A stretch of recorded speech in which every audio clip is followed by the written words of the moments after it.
Big boss ಮನೆಯಲ್ಲಿ ಇವತ್ತು ಎಲ್ರಿಗೂ ಗೊತ್ತಿರುವಂತೆ ಫೈನಲ್ಗೆ ಒಬ್ಬರು ಆಯ್ಕೆ ಆಗಲಿಕ್ಕೆ ಒಂದು ಟಾಸ್ಕನ್ನು ಕೊಡ್ತಾರೆ. Ticket to final task. ಅದರಲ್ಲಿ ಯಾರು ಗೆಲ್ತಾರೋ ಡೈರೆಕ್ಟ್ ಫೈನಲ್ಗೆ ಎಂಟ್ರಿನ ಕೊಡ್ತಾರೆ. ಅದಕ್ಕೂ ಮೊದಲು ಮನೆಗೆ ಅತಿಥಿ ಪ್ರಭುದೇವ ಜೊತೆಗೆ ಶರಣ್ ಅವರು ಬರ್ತಾರೆ. ಸೊ ಅವರ ಸಿನಿಮಾದ ಒಂದು ಪ್ರಮೋಷನ್ಗೋಸ್ಕರ ಬಂದಿದ್ರು ಕೂಡ ಸಿನಿಮಾದ ಪ್ರಮೋಷನನ್ನು ಮುಗಿಸ್ಕೊಂಡು ನಂತರ ಮನೆಯಲ್ಲಿರುವಂಥದ್ದು ಒಂದು ಟಾಸ್ಕನ್ನು ಕೂಡ ಆಡಿಸ್ತಾರೆ. ಸೊ ಆ ಟಾಸ್ಕ್ ಏನಂತ ಹೇಳಿದರೆ ಫಿನಾಲೆಗೆ ಎಂಟ್ರಿ ಕೊಡುವಂತಹ ಒಂದು task.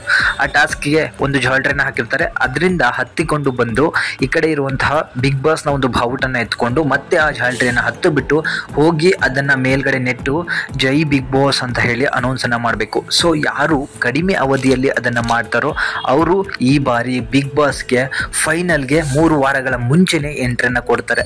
So ticket to final ಟಿಕೆಟನ್ನು ಪಡೆದುಕೊಳ್ತಾರೆ ಅಂತ ಹೇಳ್ತಾರೆ. ಸೊ ಅದರಂತೆ ಇವತ್ತು ಟಾಸ್ಕನ್ನು ಆಡಿಸಿದ್ರು. ಸೊ ಎಲ್ಲರೂ ಕೂಡ ಸಿಕ್ಕಾಪಟ್ಟೆ ಚೆನ್ನಾಗಿ ಸಿಕ್ಕಾಪಟ್ಟೆ ಫಾಸ್ಟಾಗಿ ಆಡಿದರು. ಎಲ್ರಿಗೂ ಖುಷಿಯಾದಂತಹ ವಿಚಾರ ಏನಂತ ಹೇಳಿದರೆ ಒಬ್ಬಳು ಮಹಿಳಾ ಸ್ಪರ್ಧಿ ಇದ್ರೂ ಕೂಡ ಅತ್ಯಂತ ದೊಡ್ಡ ಮಟ್ಟದ ಟಫ್ ಕಾಂಪಿಟೇಷನನ್ನು ಕೊಟ್ಟರು ಭವ್ಯ ಗೌಡ ಅವರು. ಅದರಂತೆ ತ್ರಿವಿಕ್ರಮ್, ರಜತ್, ಹನುಮಂತು ಮತ್ತು ಭವ್ಯ ಗೌಡ 3 ಜನನೂ ಕೂಡ ಈ ಆಟವನ್ನು ಆಡಿದರು.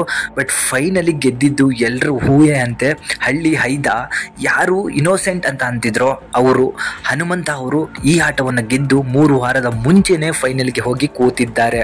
ಹೌದು, ಹನುಮಂತ ಎಲ್ಲೂ ಕೂಡ ನಾನು ಇನ್ನೋಸೆಂಟ್ ಅಂತ ಎಲ್ಲೂ ಕೂಡ ಹೇಳ್ಕೊಂಡಿಲ್ಲ. ಅದಕ್ಕೆ ಜನರೇ ಅದಕ್ಕೆ ಉತ್ತರವನ್ನು ಕೊಡಬೇಕು.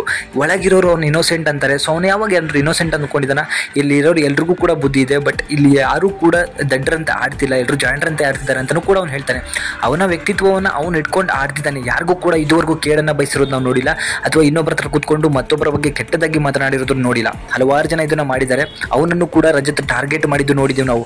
ಸೊ ಟಿಕೆಟ್ ಟು ಫೈನಲ್ ಟಾಸ್ಕಿಗೆ ಆಯ್ಕೆ ಆಗಬೇಕಾದ್ರೆ ರಜತ್ ಹನುಮಂತನ ಟಾರ್ಗೆಟ್ ಮಾಡಿ ಅವನ ಹೊರಗೆ ಕಳಿಸುತ್ತಿದ್ರೂ ಕೂಡ ಅವನ ಸ್ವಂತ ಆಟದಿಂದ ಅವನು ಮೇಲೆ ಬಂದ. ಅದರ ಜೊತೆಗೆ ಫೈನಲ್ ಟಿಕೆಟನ್ನು ತಗೊಂಡ. ಜೊತೆಗೆ ಶರಣ್ ಅವರು, ಅತಿಥಿ ಪ್ರಭುದೇವ ಅವರು ಇಬ್ಬರು ಕೂಡ ಸಿಕ್ಕಾಪಟ್ಟೆ ಖುಷಿಯಿಂದ ಹನುಮಂತ ಟಿಕೆಟ್ ಟು ಫೈನಲ್ ಟಾಸ್ಕನ್ನು ಗೆದ್ದು ಫೈನಲ್ಗೆ ಎಂಟ್ರಿ ಕೊಟ್ಟಿದ್ದಾನೆ ಅಂತ ಹೇಳಿ ಅನೌನ್ಸ್ ಮಾಡಿದ್ದಾರೆ. ಸೊ ಉತ್ತರ ಕರ್ನಾಟಕದ ಮಂದಿ ಮೊದಲ ಬಾರಿಗೆ ಬಿಗ್ ಬಾಸ್ಗೆ ಬಂದು ಫೈನಲ್ ತಲುಪಿರುವಂತಹ ವ್ಯಕ್ತಿ ಹನುಮಂತ. ಸೊ ಹನುಮಂತನ ಬಗ್ಗೆ ಹೆಮ್ಮೆ ಆಗ್ತಾ ಇದೆ. ಯಾಕಂತ ಹೇಳಿದರೆ ಯಾರ ಸುದ್ದಿನೂ ಮಾತನಾಡದೆ ಸ್ವತಃ ಹಲವಾರು ಜನ ಮನೆಯೊಳಗೆ ಟಾರ್ಗೆಟ್ ಮಾಡ್ತಿದ್ರು. ಸ್ವಂತ ಶಕ್ತಿಯಿಂದ, ಸ್ವಂತ ಟ್ಯಾಲೆಂಟಿಂದ ಇವತ್ತು ಫೈನಲ್ಗೆ ತಲುಪಿದ್ದಾನೆ. ಹನುಮಂತನ ಬಗ್ಗೆ ನಿಮಗೆ ಏನು ಅನ್ಸುತ್ತೆ ಅಂತ ಹೇಳಿ ಕಮೆಂಟ್ ಮಾಡಿ ತಿಳಿಸಿ. Thank you.